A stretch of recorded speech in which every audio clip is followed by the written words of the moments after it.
أعوذ بالله من الشيطان الرجيم بسم الله الرحمن الرحيم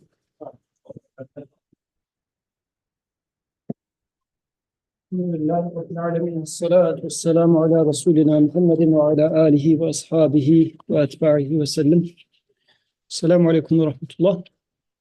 So we were discussing Al-Falaq. This is the third discussion on Surah Al-Falaq.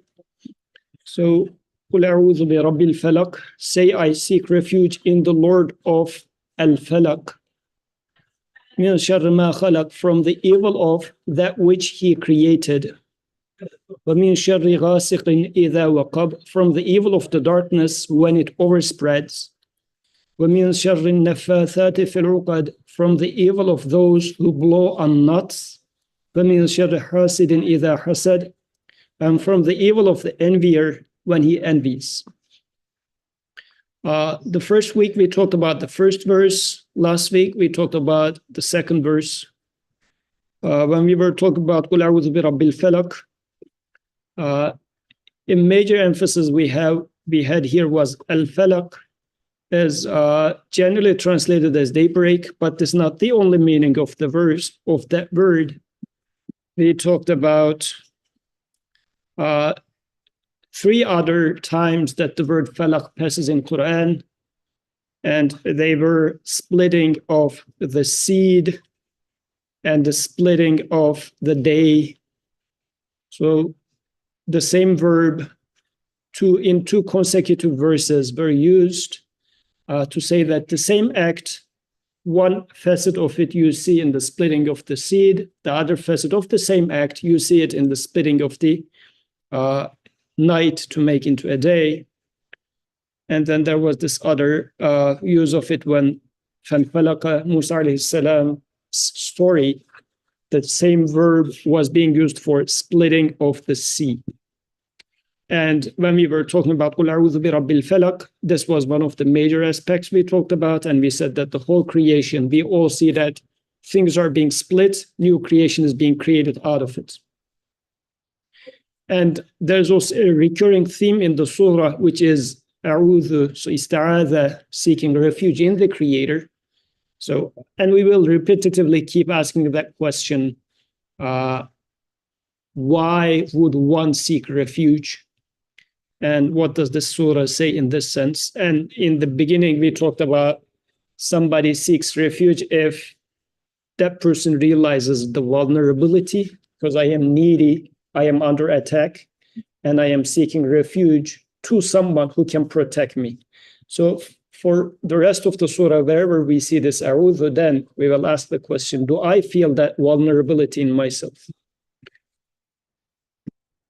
And then last week, we talked about min sharri ma khalaq, and in terms of creation, there's this shar. Now the evil was being mentioned, and last week we were focusing on where is evil in the creation.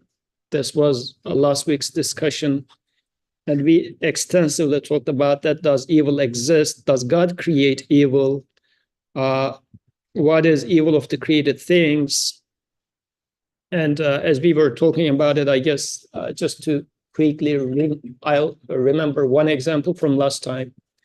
Like your professor is asking you a multiple choice question.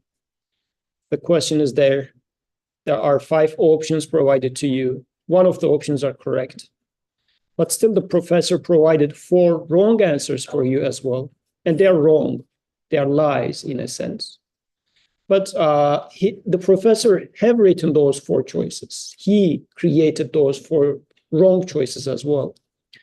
But right answer and the wrong answers are there for me to learn. And I am expected to choose among those 5. And my responsibility is, because the professor already taught me what the correct answer is, but wrongfully sometimes I might choose a wrong answer. So if I choose the right answer, there's nothing for me to take credit for. But if I choose because the professor would say, I taught you everything. What are you being proud of for? Like, where did you learn it from in the first place? I already told you everything. But if I choose the wrong answer, then I'm responsible, because then the professor could come and say that, look, I taught you and I told you that I'm going to ask this in the exam. This is the right answer. But then still professor gives me the option to say that, oh yes, I admit I did wrong. I repent. I erase it, resubmit my answer with the correction. And then he gives me full credit, even if I give update the answer like this.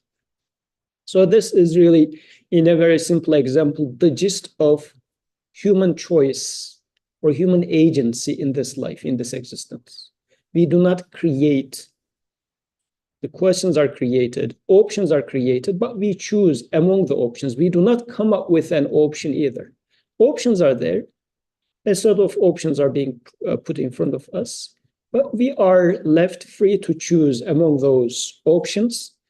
But if I choose correct answer, its consequences are being created by the creator. If I choose the wrong answer, again, the consequences are created by the creator. But what is my responsibility? My responsibility is choosing right or wrong.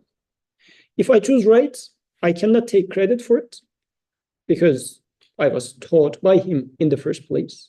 But if I choose wrong, despite being guided, then I am responsible. And I am left free. And this is where the education is happening. The whole human education is happening right at this junction. If I do wrong, and I am meant to choose wrong time to time, although I shouldn't intentionally do it, sometimes I will, because of negligence, because of being laziness and whatnot, I will sometimes choose the wrong. Consequences will be created. Then I will realize my mistake. And then again, another choice is being put in front of me. Are you going to repent? Or are you going to argue against? Some students argue against the teacher, right? The teacher says that this is a wrong answer for such and such reason. But the student chose the wrong answer, but still, student says, no, but you did that. Professor then says no. But if the student says, you're right, I made the mistake. And even this is a more modern approach for grading. It's more like ungrading. The idea with this way of teaching is this giving numbers to students is a result of mass education, right? This was not the case 200 years ago. Because 200 years ago, students were few, teachers were few. So what they were doing was, if you're going to get education, you were going near a teacher. You were staying with that teacher for 4 or 5 years. You make mistakes, they update and whatnot. And at the end, they give you a degree. But now that we are at this age of mass education, they have to somehow quantify your success. So they give you a number, which is so dumb. Now students are being number-oriented, grade-oriented, and they don't learn, yet get numbers, right? So this new educational scheme is saying that let the students submit assignments. Just give feedback to students saying that you did this wrong, that wrong, and whatnot. Let the student revise their study and submit it again. And at the end of the term, this back and forth, and then student at the end, everybody is learning. This is the new paradigm. And this is what's supposed to be. Of course, it takes a lot of time. It's not scalable and whatnot within the current mass education. But it looks like my creator is creating such a setup for me, saying that, okay, here are the options. You made a wrong answer. He gives an immediate response, immediate feedback, because when I do a wrong choice, consequences are being created, either as some wrong feeling in you right here, or sometimes I say, well, I would like to jump from the window. Creator creates it, and then I hurt my head. Immediately, feedback is coming, right? So, but saying that, okay, now come back to me with repentance, saying that, oh, now I realized I was wrong. Can we erase it? Understanding your mistake is, you learned it, you admit your mistake, then it is as if it's not done. That's what Ghafur means, forgiver. So, in a nutshell, there is evil.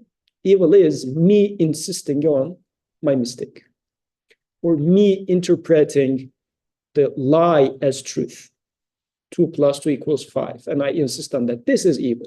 2 + 2 is 4. This is the reality. Let's not get into that. I'm just as a simple example. Okay. We have a mathematician here. Somebody else was giving this example, and when I am hearing it, I said the same, and then I said, well, it's just an example for common people, let it be. Okay. من شر ما خلق. And then today, inshallah, we will start discussing these verses. وَمِنْ شَرِّ غَاسِقٍ إِذَا وَقَبَ. From the evil of the darkness when it overspreads. Oh, excuse me, but is it just me? But like I don't see the ayahs. I only see the title page. Oh, is it? It's when it's not connected, like it's not physically connected. Okay, let me try it again then.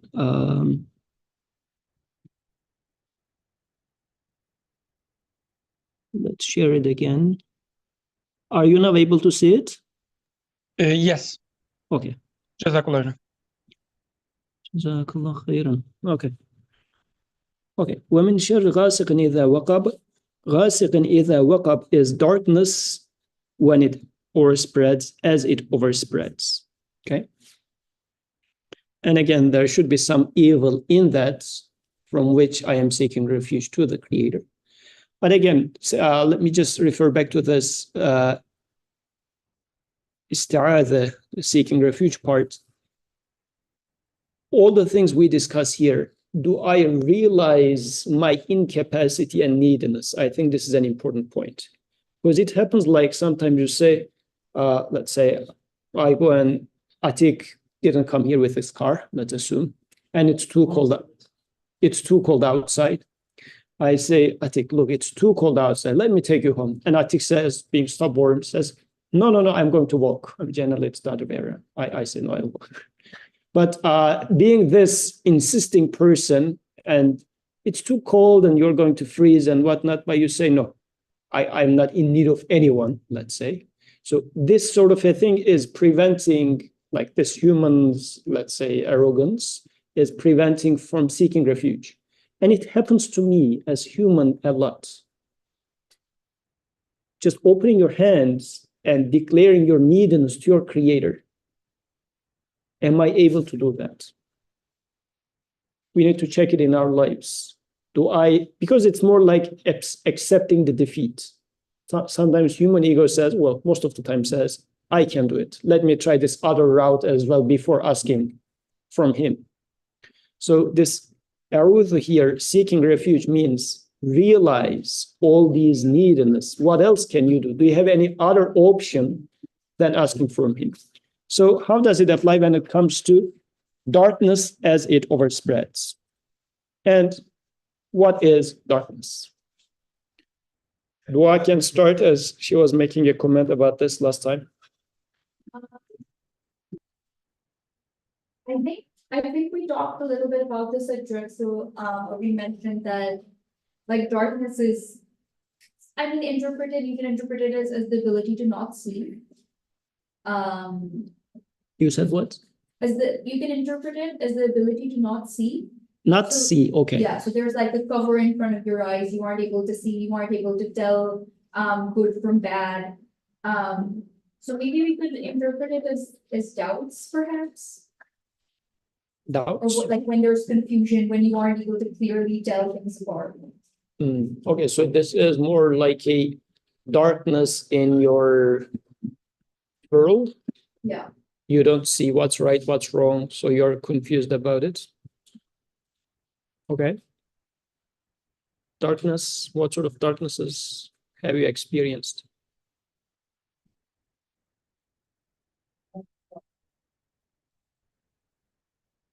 No? The darkness of meaning. You don't understand why something happens or exists. Yeah, you go through something and you cannot make sense of it. That meaninglessness, that void, hurts so bad. Why does this happen? It always happens to me. Or sometimes people come up with that, right? Bad things always happen to you. What's the point? What's the purpose? It's like it also like it really, I'm struggling to find words, but it's not like you were always blind. It's not like you are comfortable with darkness. You do see, and then like suddenly when night comes or you turn off the lights, there's darkness, and you are very incapacitated by it. You're running into things, you're feeling around, you don't know where things are. So it's a very like confusing sort of lost sort of feeling. Mhm. Yeah. I guess you know it when you feel it, and everybody, I guess, feels it more or less. But you're trying to find some answer to a certain problem, and you are not able to. For example, unbelief is a darkness. I don't know if you have ever experienced it to a certain degree. And unbelief in this case being, it takes back to what Atik was saying, but what is the point? Where am I going? If you have not gone through it by yourself, temporarily, sometimes you can just as a thought experiment, get into the mindset of such a person. Imagine a person for which afterlife does not exist and see how it feels. Try to see how it feels. I guess you can practice this. There is no afterlife. Death is the end. In what sort of a world are you going to find yourself in? And this might be actually a good practice to appreciate the value of afterlife. It's really enlightening the moment. It's not only enlightening beyond grave. Afterlife enlightens even your moments. Because in the absence of a conviction about afterlife, even that moment itself becomes dark. Yeah. But I would say that like the fact that you think of an afterlife is why we care about the present as well. Like, would I live a careless life if I had the that I'll only look through this one world? But then I also think about like even among I guess I don't know how to find people like even people that are not necessarily believers, there's some that are like dedicated, I guess maybe in a different way to this world. And you can still fit the definition of like they think they live a meaningful life. And some might just be like, yeah, I raised my family well, I'm getting old and that I've lived a good life and I'm okay dying, like that kind of sentiment. Would you be able to do that? So others might speak, like I might speak that, Yeah. well, I am. Oh, do you mind repeating the comments? Just Okay. the gist of it. Okay, so Dorot was saying that some people still living a life without afterlife, yet they seem to be finding some sort of a meaning or satisfaction, saying that, well, I had a family, I raised my kids, and I am okay with dying at this moment, sort of a thing. So such words can be spoken. Would I be able to speak this word to myself?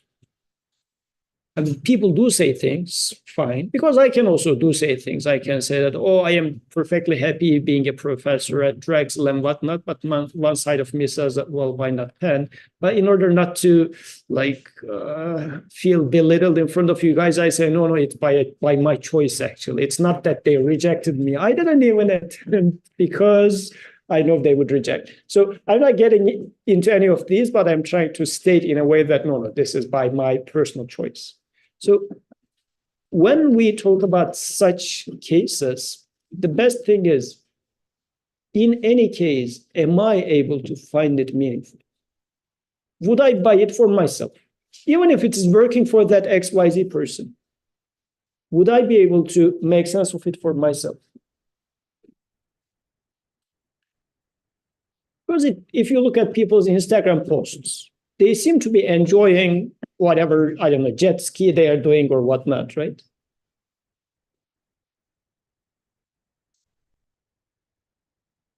Okay, so we don't know, though, is it really that joyful or not? So I need to ask myself, that person might be seemingly very much in joy. But in my life, what is it? Does it work for me? Same thing applies for like these type of things come up a lot. Or then how about the kid that's being like dying somewhere and whatnot, what's merciful there? Since we are trying to empathize with this kid, we don't know what the kid is going through. That's why we should focus on, to the extent that I am going through something, how do I deal with that? So in me as I am, without an afterlife, do I find any solace, a satisfaction? Yes. And I was also thinking, I mean, the short answer is yes.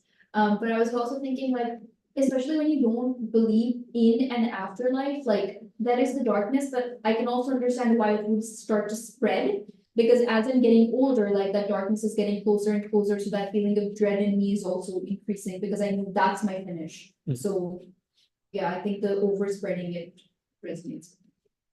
Yeah. But also for other people, like even if you're like, oh, you know, they managed to make their life meaningful, I think it's also important to question, is it really meaningful, or are they craving the need to make it meaningful and deluding themselves?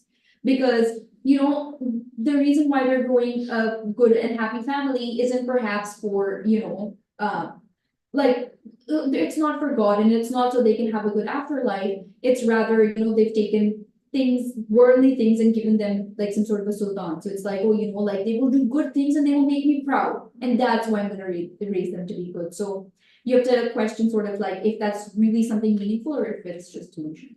Yeah. And we will hear these a lot. Some people would say, well, I will leave behind a good legacy. This is generally the most common thing. But personally, am I okay by leaving a legacy? So is this something satisfactory for me after I am nothing? They would know that I am the best or whatever. For billions of years, they would chant my names and whatnot. Cool, but I am nothing. So am I able to accept that? So I'm not going to hear. Like if nobody, like even if I'm in the other room, and people here flatter me a lot, and I will never see the guys in here. Even if I do not die, I don't care. Like if I were to get back to the room and then you will look at me with shining eyes, maybe I should care about that flattering. But even if I'm alive and I will not get back to this room, I say, well, this is how it happens with the people that you see in the airport, right? This is why you can act really in the airport. You said, well, I'm not going to see this guy again, right? We don't care about people that we are not going to see again. So if the people are going to think too good of me, but I am dead, would I care about this? I would care about it as much as I care about people in the airport. So I guess these are more legit ways of honestly questioning myself. Does it satisfy me? So darkness is, as it overspreads, this meaninglessness is there. But what is going to save me from that meaninglessness? Can I find the light by myself? Because darkness is there. Death is there. Death is just another, if you like, seed in there. Who is going to crack the death and bring out afterlife from this death? Because if you have not heard about the message of Quran, death would be another seed in there. And apparently once you're put in there, it's darkness, it's pointlessness, it's meaninglessness. You invest in your career, brain, you learn so many things, and then you die and they put you with your brain, with everything under the soil, and you rot in there. What was that investment for? It's dark. That meaninglessness is dark. So what is it that will split this death and bring about a meaning of afterlife out of this? And you can generalize it, not necessarily for the literal death of human, but my youth is dying because youth is already dead. So, and out of this darkness now comes out white hair for Birkan. Right? So this darkness is being split and something light is coming out of it. as a reminder to say that none of these belong to you. Well, black hair didn't belong to you. The creator of white hair, and I start having white hair, is saying that I have been the one who gave it in the first place. And I am now taking it away from you, and I am able to give you many more. By taking it away from me, saying that it is not yours, it has never been yours in the first place. You have been given since the beginning, which means I am also capable of giving you more. So death is now being split apart, and life is coming out of it. Actually, this was, if we go back to those verses, إن الله فالق الحب والنوى يخرج الحي من الميت ومخرج الميت من الحي. It is Allah who causes the seed grain and date stone to split.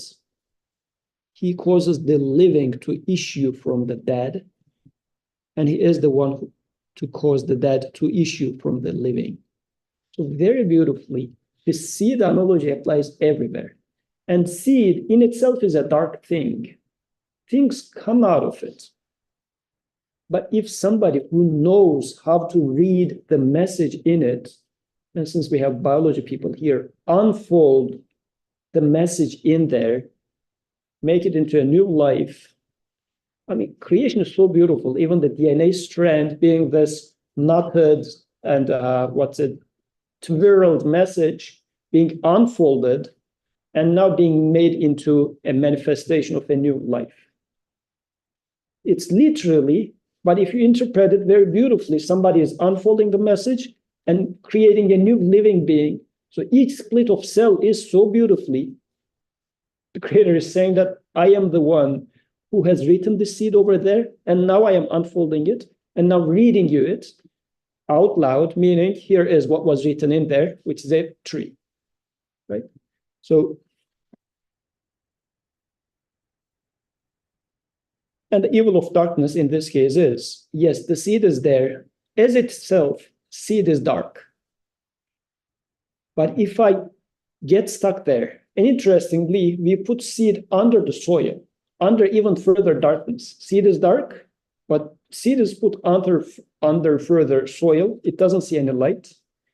But in that darkness, the seed can rot, but the seed can also go up. Now let's apply it to our reality as a human.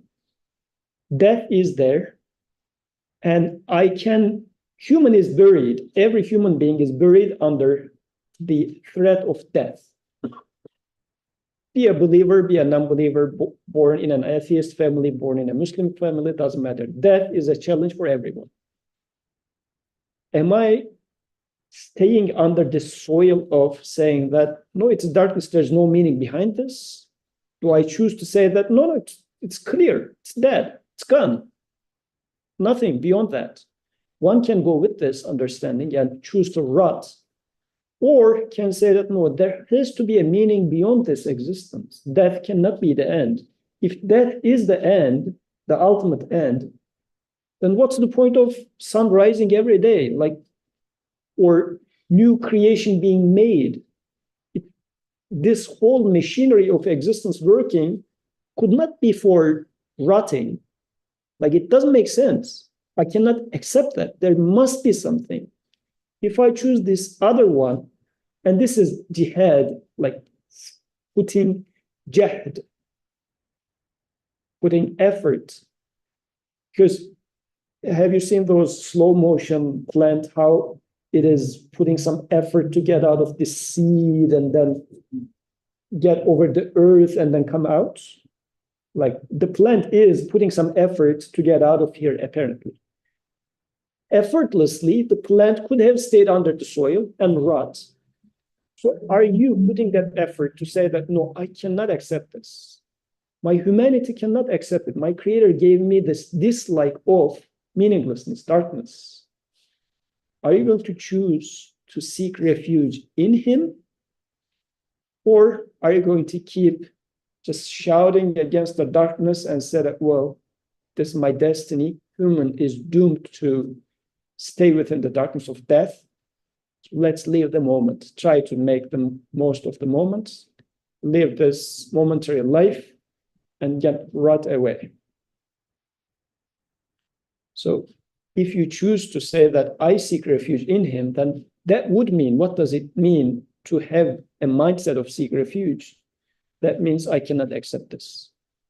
My creation, the way I am made, I cannot accept rotting in darkness. This is an effort then to seek light. If you're okay with it, or if you're just saying that, well, whatever, that's the reality, I accept it, then you rot. Otherwise, you say, no, it cannot happen. It cannot happen. There must be someone who is splitting all these grains, should also split this death. Then guidance. Then I open myself to guidance. If I'm not in such a mindset, I will never listen to Quran. I would say, no, what answer are you talking about? We are doomed. That's it. Death is the end. No conversation. But if I realize that, no, it cannot be. This is how you open yourself to guidance. This is a very humble state. The other one is an arrogant state. I know there is no answer. This is a very arrogant state. But this one is saying, no, there has to be an answer, but I don't know the answer. Give me the answer. Is a very humble state. That is a'udhu, seeking refuge in. The one, I don't know how to split this death, but the maker of this must also be able to split it. And I am asking him to save me from this darkness itself. Take me into light. Can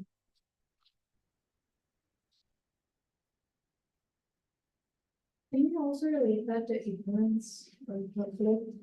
Okay, what's it? I'm just thinking like the word doctor, I think for me, it has always had that connotation of darkness. Like you're surrounded by darkness and you're lost and like I think even how it's mentioned in the Quran, it's like, like you're just going to fall deeper and deeper into ignorance and you're going to have no help, save for the help of Allah. How do we relate this to that? And how do we relate like meaning to light or hope maybe? I don't know. So, like heedlessness,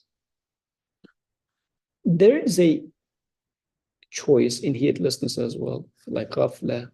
I'm not going to put effort in there. Definitely, there's a wrong choice there. But maybe more arrogant than this one is, there's no answer. I know that there is no answer. So in this case, I am going against, like ignorance in this case is, let's say there is some exam tomorrow. Student might be ignorant, saying that, no, I'm going to play game. Another student might be saying that, no, how their professor makes an exam. This is against students' dignity. Why does the professor, how dare the professor is judging me? Like this sort of an attitude is more arrogant. The student who is not playing game is still arrogant in the sense that it is denying the utility of having an exam or classes and whatnot, but it's not as arrogant as the first student, because the other student is more like fighting with the teacher in a different sense. So I guess they are different flavors, maybe levels of ignorance. And in our remaining half hour, let's talk about this interesting verse. Is there any other comments before I pass to the new verse? النفاثات في العقد ومن شر النفاثات في العقد, from the evil of those who blow on knots. Very interesting verse. What are the knots? Any idea? What are those knots? You understand that to be referring to magic, Magic? and I guess by extension, we could, infer it refers to people who place, I don't know, value where they believe in external causes. Interesting. nuts, magic. This can maybe also tell us something about the nature of magic. Because magicians are people who are tying knots. And when Quran talks about magic, it talks about they learned from those two angels, Harut, Marut, from things that would separate husband and wife. Maybe we can look into how people separate husband and wife. This might tell us something about the nature of magic, which in turn can tell us the nature of those nuts and blowing on those nuts. Negatively, I think people being married is called tying the knot. Exactly. Yeah. This whole. Also in the English, Arabic as well, like aqd, nikah, aqdun nikah. It is a knot of nikah. It is tying knots in Arabic as well. No, I meant like, I don't know if I'm understanding like the prior, what was said before, even the not part. Like, what is the magic? How is the magic and not related? So, well, as they mentioned, magic, they're tying knots and blowing it. This is the practice of how magic is being done in certain magics, culturally. So, and that's why they say this verse is related to magic.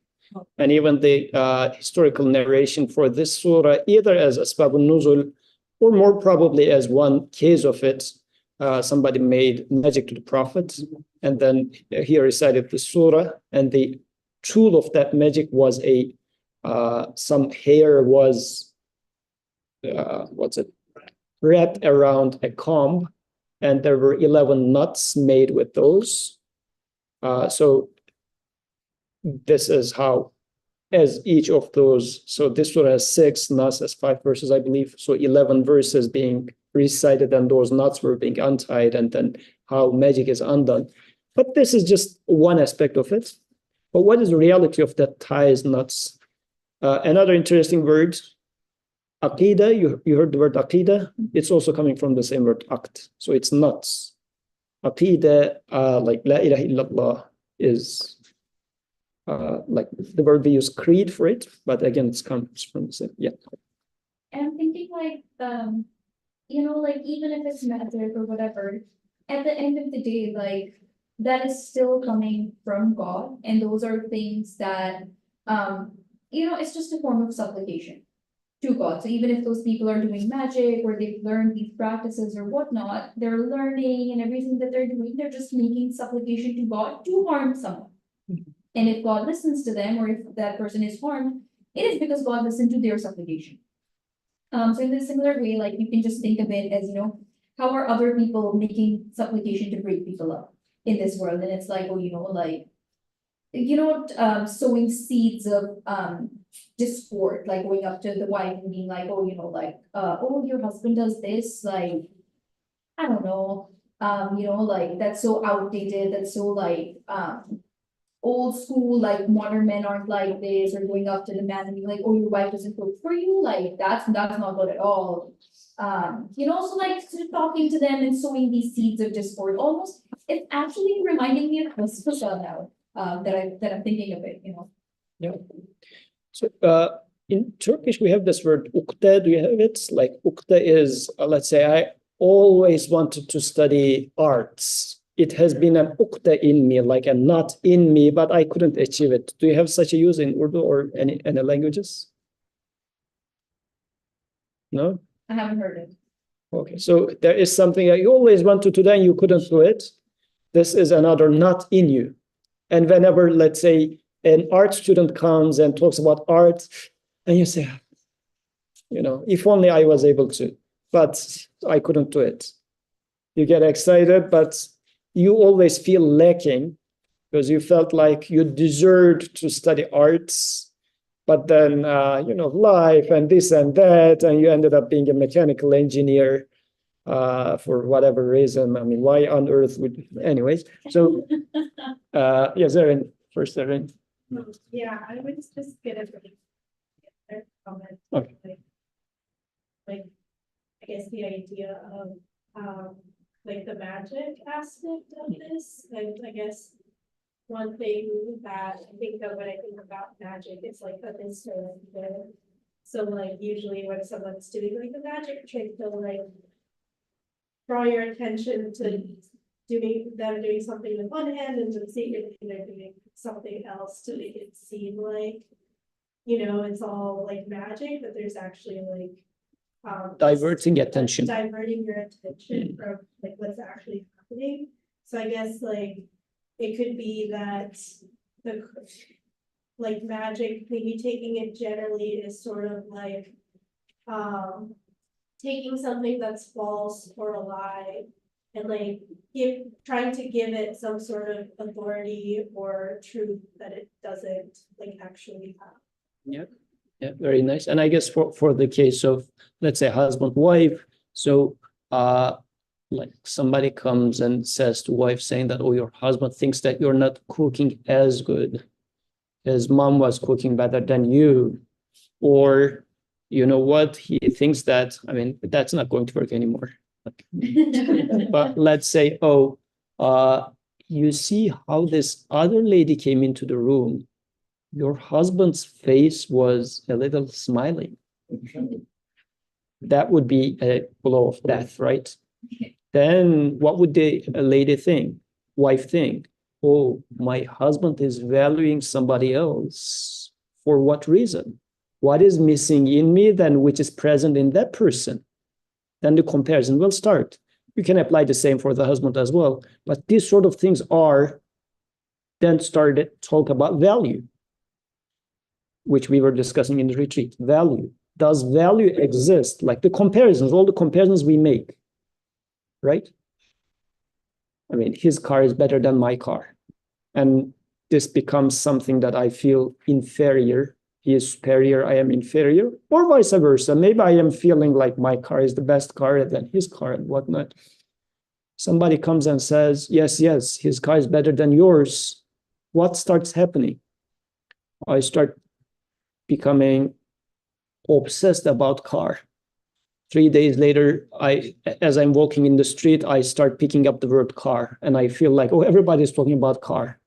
And then someday something happens to my car and I immediately get angry. Nobody understands what's happening. It's just everybody's car breaks. No, my car, everything is car. So I become obsessed about it.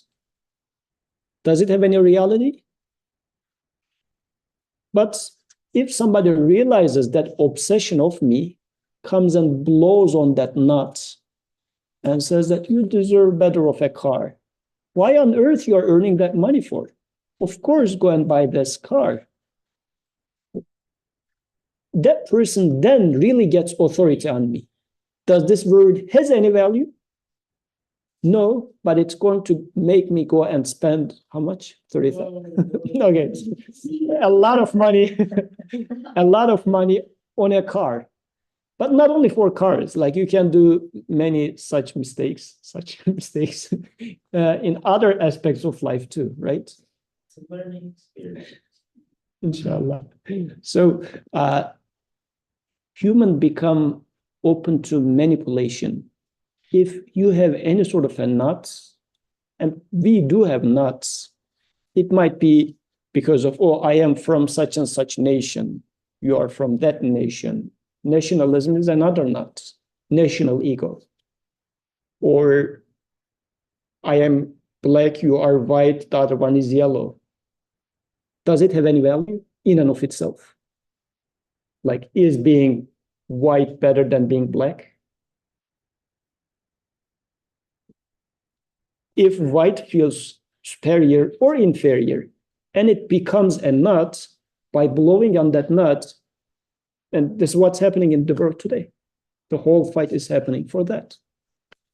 So these are the nuts, but what is the root cause of that? But yeah, let's continue with you. Sorry about that. No, that's perfect. Actually, that was kind of along the line of my question is that, so in the word, it says it's blown on the knot. The knot itself is not a problem. I'm gonna just, does that mean that, because if we take the example of nationalism, because I think that's an easier example for me, and you're like, everybody's like, oh, my country, like I'm this and this only. And even if like somebody says something else, you're like, I'm not that, I'm this. So that is not like a problem, because you're saying like the minute somebody blows on it, then it becomes a problem, right? Does that mean then the knot is? So knot is there, but can you untie the knot? Because if you have knot, a manipulative person will abuse it. So can I make this knot to unfold? Because in the first place, having the knot, is it correct? Yeah, like that's my question. Yeah. Is the knot a good thing? Is there a situation where a knot is good or not good? I guess to follow up on that question, like we said earlier, that like Akida also comes from like knots, like that. Yeah. Can we take like sort of I guess like Iman and this ability of seeking refuge as a knot that we want tightly tied? Mm. Can we take it in that sense as well? Yeah. That's good. So how is it that I'm going to have a knot, let's say nationalism or male versus female? Another fight, right? Is male superior than female, female superior than male? Is this a knot in me? Because if, let's say, we start having a conversation about this, equal or equivalent or whatever, right? It's a can of worms to open it up in today's society. How do I approach this? Can I unfold this knot so that if somebody attempts to come and blow on it saying that, I don't know, why are you not demanding your rights or something, or be proud of what you are? Let's go and have Pride Month or something, I don't know, whatever. So being proud of what you are, can you be proud? What does this being proud means? So can I be proud of being male? What do you think? What does it mean to be proud of it? Does it belong to me that I'm going to be proud of it? What does it mean? If I feel like it is mine, then I will be proud of it, and it will become a knot. Because now that I attribute it to myself, I will start comparing it to another person. This is where the comparison will start happening, and then it will become a source of a superiority or inferiority complex for me, which then becomes a source of vulnerability for me. And I'm going to be exploited by that.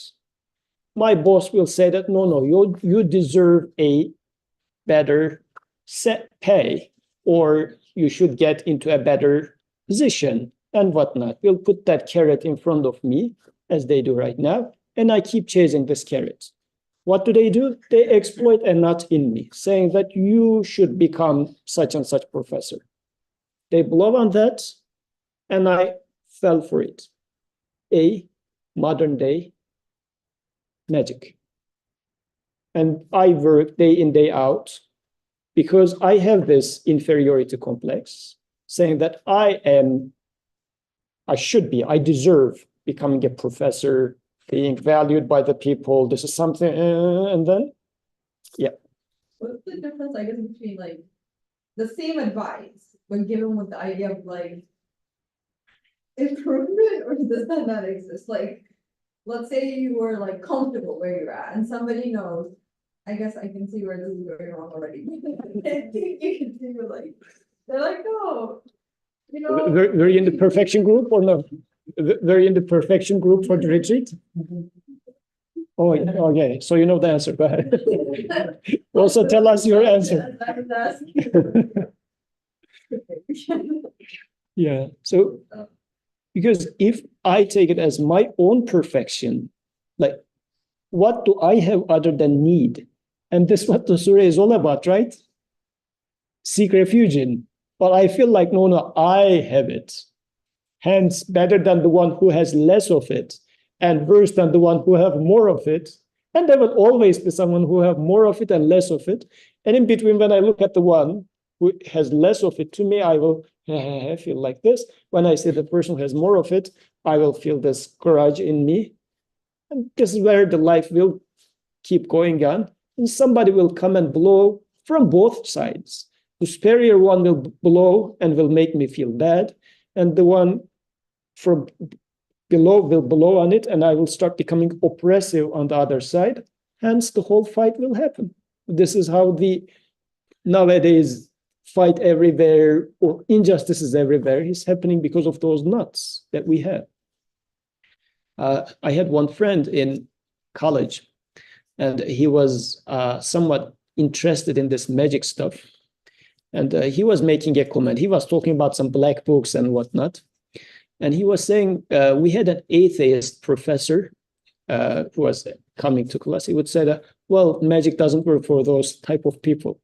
I said, how come? Like, he's saying that magic works to a certain type of people, doesn't work to a certain other type of people. What does that mean?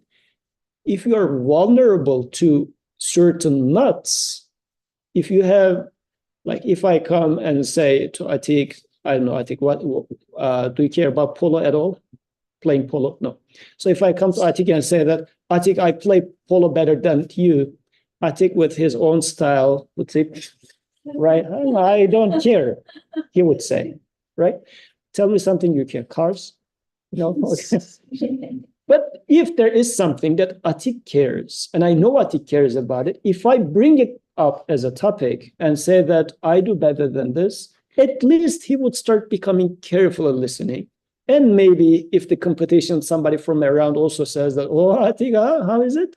Then he will start taking it serious, right? So these are the nuts in us.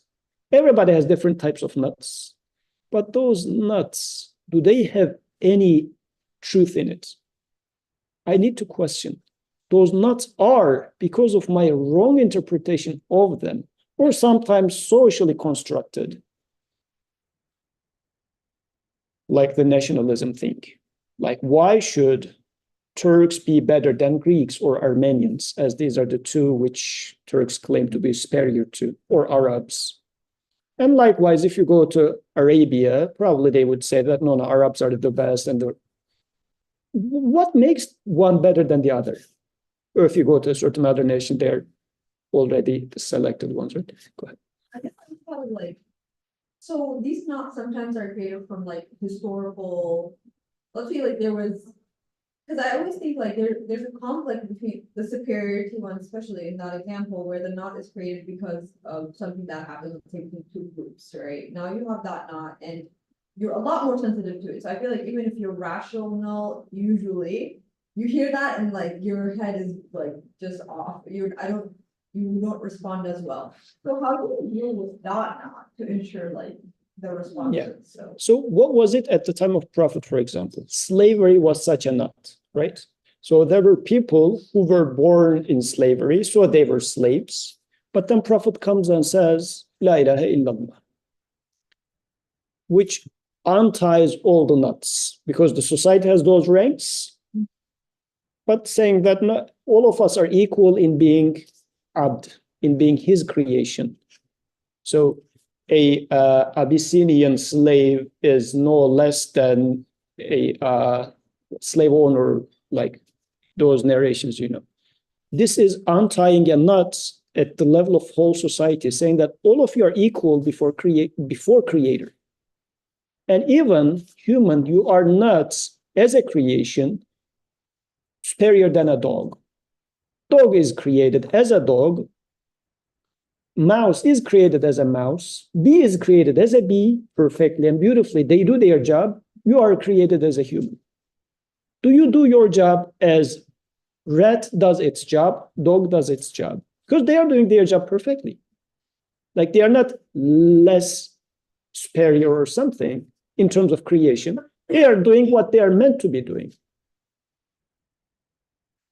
But it's my wrong self-perception saying that, no, I am more important than Atik.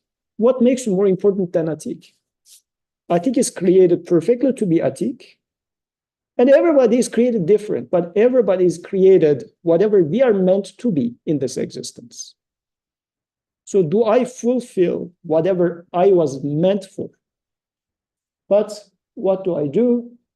I rather compare myself with others and then say that why I don't have what the other person has. So I feel less important, more important, and then the whole things happen. So there are nuts and there are those who blow on those nuts. Was there a raised hand? Yes, Sister Nuran, please go ahead. Yes, Assalamu alaikum. I like this description so much. And what you were just saying reminded me of a verse that I was meditating about this year. ما من دابة إلا هو آخذ بناصيتها.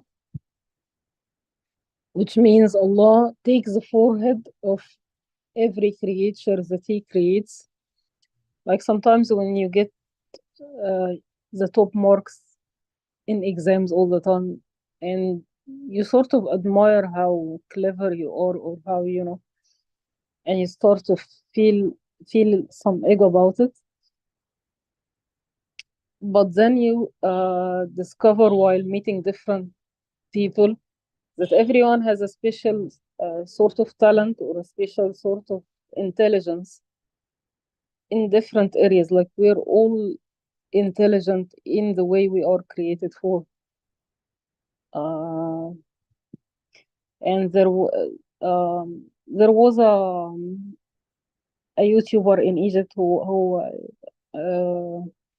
describes history, and he was talking about common mistakes that clever people do, and he's saying that how people look at these things and just be amazed how such a clever mind do such a stupid mistake. Yeah, Jazakallah khair. So the verse "Ma min dabbatin illa huwa akhidhun binasiyatiha," there is not even a single creation or living being that which the Creator does not hold from His forehead. So saying that Creator has direct control over everything. But I pretend as if, no, I do have some superiority inherently on myself, which is a satanic, as Quran talks about it, it's satanic, right? You created me from fire, created him from clay, as if saying that there was something better about me that you made me from fire and this human thingy from clay, which is nationalism at its best or worst form, right? So, nafathat fil uqad, another way to take this, since the surah seems to have this general parallelism with the seeds, and again, referring back to our biologists, DNA strand is a knot, and it's being untied, and a creation, a new living being is taking out of it. But it can also be spoiled and get rotten. So those nuts in us, if we unfold them with the Quranic message, a beautiful thing comes out of it. But if it gets spoiled by somebody blowing on it and blowing it up, right, it becomes our doom. Nationalism is in there. There's this nut. But if you unfold it, what's the truth about it? Does it have any value really? Is Bengali better than Pakistanis? Or like just looking at this, since it was something from outside, it looks funny to me because it was something new to me as I'm being introduced with Bengalis and Pakistanis. But apparently for them, it's a hot, debatable topic, right? As an outsider, it's the same. Like, what are you talking about, right? But for Bengalis and Pakistanis, it's a big deal. So it's something to unfold in there. Does it have any truth? Does it have any reality in there? Or is it something that we over centuries cooked up and we just keep blowing on top of it more and more? Because Quran is saying that we created people in groups and clans so that they know each other, not to fight with each other. So the Creator says, I did it. I created you in groups, but for a purpose, not to blow on it and fight and kill each other, but to learn from each other. I create cats and dogs and rats, because these are different flavors of creation. All of them are created perfectly for whatever they are meant to be doing. go and read all of them, learn from all of them, rather than saying that, oh no, we should fight with each other, kill each other. This is going against the order of the creation, of the existence. Everything is created within an order. So, but what does it mean to seek refuge from that? Be vigilant that you have those nuts. Be vigilant that there are those who would like to exploit blowing into those nuts. But then ask, oh, my Creator, how do I untie those nuts? I seek refuge in you. I am vulnerable. I know if somebody comes and starts talking about Greek people being better than Turks, like the same me who doesn't see any difference between like Bengalis and Pakistanis will start getting heated up. Make me realize nonsenseness of this distinction. Yeah. We're steering away, I'm steering away a little bit from the organic language. If there's a term of like fanning the flames, right? Fanning the flames, like blowing on something, making something worse by blowing or, Okay. fanning the flames. Yeah, I think that's more related to like what we were talking about, like nationalism, and superiority, this and that. Like you can fan the flames, make somebody get very excitable about a certain topic. Heated up, yeah. Yeah, so this is another way for blowing it to a fire to lit it up more. Yeah. Yes, so what are the nuts? These were my questions, and I guess we can conclude with that. What does blow on nuts mean? So we talked about that. This is, and also we can, if we are to tie it back to magic as well, if I realize unimportantness of these things, if a person comes from outside and tries to exploit it, I just say, whatever you're saying, I wouldn't pay attention to it. So this vulnerability in there staying, and the solution to this is, again, this is why Mu'awwizatain, these two surah, Falaq and Nas, has been a remedy to magic. Quran is a remedy to magic because it's explaining the truth of things. Not knowing the truth of things is living not as a nut. Quran comes and unties it and says, what are you talking about? There's no problem here. You're okay being a male. You're okay being a female. You are meant to be a female. You are meant to be a male. Look at what your Creator makes out of you. You are not a male inherently. You are made in this way. And see, what does your Maker tell you with this creation?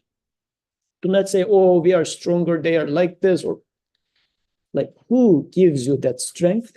Who gives this mercy to female? Who gives this strength to male and whatnot? So it doesn't belong to you, and it will be taken away from you eventually.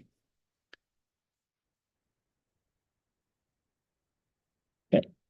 And then tying it back to, do I need to seek refuge in that? And we talked about that too. Yes.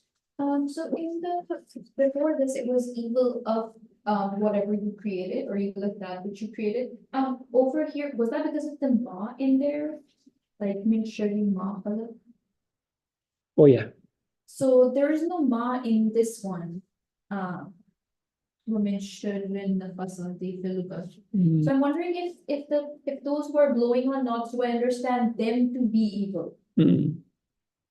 Yeah, so that's a good question. Actually, the question 2 in the in verse 2, ma khalaq. Let's go back to that very quick.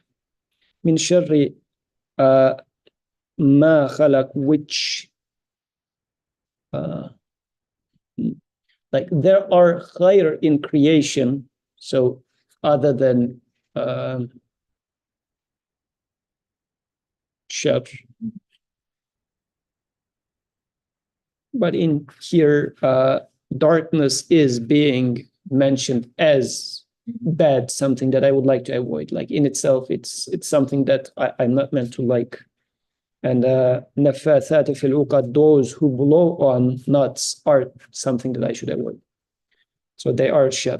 And maybe as one last comment, media propaganda nowadays is a mass blowing on nuts. And just YouTube and whatnot is even making it hand carved about your clicks, so they know exactly what are the nuts in you, vulnerabilities in you. And very beautifully, you open up YouTube, the things that really lifts you up or kindles your fire more is being shown to you.